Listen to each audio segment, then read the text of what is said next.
বিভিন্ন রকম পিঠাপুলির মধ্যে সবচেয়ে জনপ্রিয় আর সহজ একটি পিঠা হচ্ছে তেলের পিঠা বা পুয়া পিঠা। আর সাধারণ কিছু ভুলের কারণে অনেকের পিঠা কিন্তু পারফেক্ট ভাবে ফুলে না। যাদের পিঠা এরকম পারফেক্ট ভাবে ফুলে না, আজকের রেসিপিটি তাদের জন্য। ঘরে থাকা অল্প কিছু উপকরণে মাত্র ১০ মিনিটে কিভাবে এরকম ফুলকো ফুলকো পারফেক্ট তেলের পিঠা তৈরি করা যায়, সেটা আমি বিভিন্ন টিপস সহ সহজভাবে শেয়ার করার চেষ্টা করেছি। আশা করছি আপনাদের একটু হলেও উপকারে আসবে। চলুন তাহলে আর কথা না বাড়িয়ে মূল রেসিপিতে চলে যাই। তেলের পিঠা বা পুয়া পিঠা তৈরি করার জন্য আমি এখানে ১ কেজি পরিমাণ ভেজা আতপ চালের গুঁড়ো নিয়েছি। এর মধ্যে দিয়ে দেব পৌনে ১ চা চামচ পরিমাণ লবণ। আর পিঠাটাকে একটু সফট করার জন্য এর মধ্যে দিয়ে দেব ১ কাপ পরিমাণ আটা। চাইলে এখানে ময়দাও দেয়া যাবে। সবকিছু একসাথে খুব ভালোভাবে মিশিয়ে নিতে হবে। এখন এর মধ্যে দিয়ে দেব আগে থেকে জাল করে রাখা ২ কাপ পরিমাণ খেজুরের গুড়।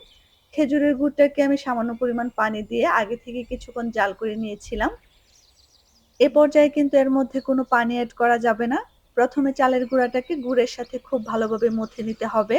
তারপর একটু একটু করে পানি এড করতে হবে। আর পানি কিন্তু একবারে দিয়ে দেয়া যাবে না। একটু একটু করে দিতে হবে আর মেশাতে হবে। এভাবে করে একটু একটু করে পানি দিয়ে দিয়ে একটা পারফেক্ট থিকনেস আনতে হবে। আর তেলের পিঠার গুলাটাকে কিন্তু অনেক বেশি ফেটিয়ে নিয়ে তারপর তৈরি করতে হবে। কারণ যত ভালোভাবে ফেটিয়ে নেওয়া হবে পিঠাগুলো কিন্তু তত সফট আর ফুলকো হবে। তেলের পিঠার জন্য গুলাটা একটু ভারী টাইপের হবে। এর থিকনেসটা দেখতে ঠিক এরকম হবে। তেলের পিঠার জন্য ব্যাটারটা রেডি হয়ে গিয়েছে। এখন পিঠা তৈরি করতে চলে যাব।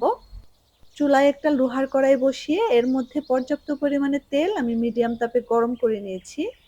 এখন পিঠার ব্যাটারটাকে আমি এরকম একটা গ্লাসের মধ্যে ভরে নিয়েছি।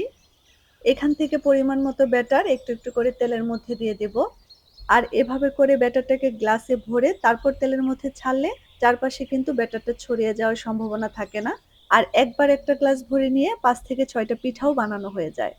গোলাটা যদি পারফেক্ট হয় তাহলে প্রত্যেকটা পিঠা তেলের মধ্যে ছাড়ার ৩০ সেকেন্ডের মধ্যেই এরকম সুন্দরভাবে ফুলে উঠবে। এপিট ওপিট করে প্রত্যেকটা পিঠা উল্টে পাল্টে ভেজে নিতে সর্বোচ্চ ১ থেকে ১.৫ মিনিটের মতো সময় লাগতে পারে।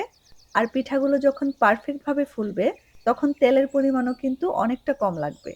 ১ কেজি চালের গুঁড়ার পিঠা তৈরি করতে আমার সর্বোচ্চ আধা ঘন্টার মতো সময় লেগেছিল।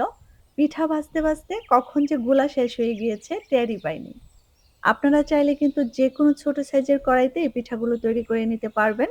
তবে চেষ্টা করবেন মোটা তলাযুক্ত কোনো কড়াইতে পিঠাগুলো তৈরি করার, এতে করে পিঠা ভালো হয়। সবগুলো পিঠা আমি একইভাবে তৈরি করে নিয়েছি এবং পিঠাগুলোকে খুব ভালোভাবে তেল ঝরিয়ে আমি এরকম একটা ছিদ্রযুক্ত ঝুড়ির মধ্যে উঠিয়ে নিয়েছি। পিঠাগুলো উপর থেকে দেখতে যেমন পারফেক্ট হয়েছে, ভেতর থেকে দেখতেও কিন্তু আলহামদুলিল্লাহ ঠিক ততটাই পারফেক্ট হয়েছে। প্রত্যেকটা পিঠার ভেতর কিন্তু অসংখ্য জালিদার হয়েছে আর একটা পিঠার ভেতরেও কিন্তু কাঁচা থেকে যায়নি। আশা করছি আজকের এই সহজ রেসিপিটি আপনাদের ভালো লেগেছে। আর রেসিপি ভালো লাগলে চ্যানেল সাবস্ক্রাইব করে পাশে থাকবেন। সবাই ভালো থাকবেন। আসসালামু আলাইকুম।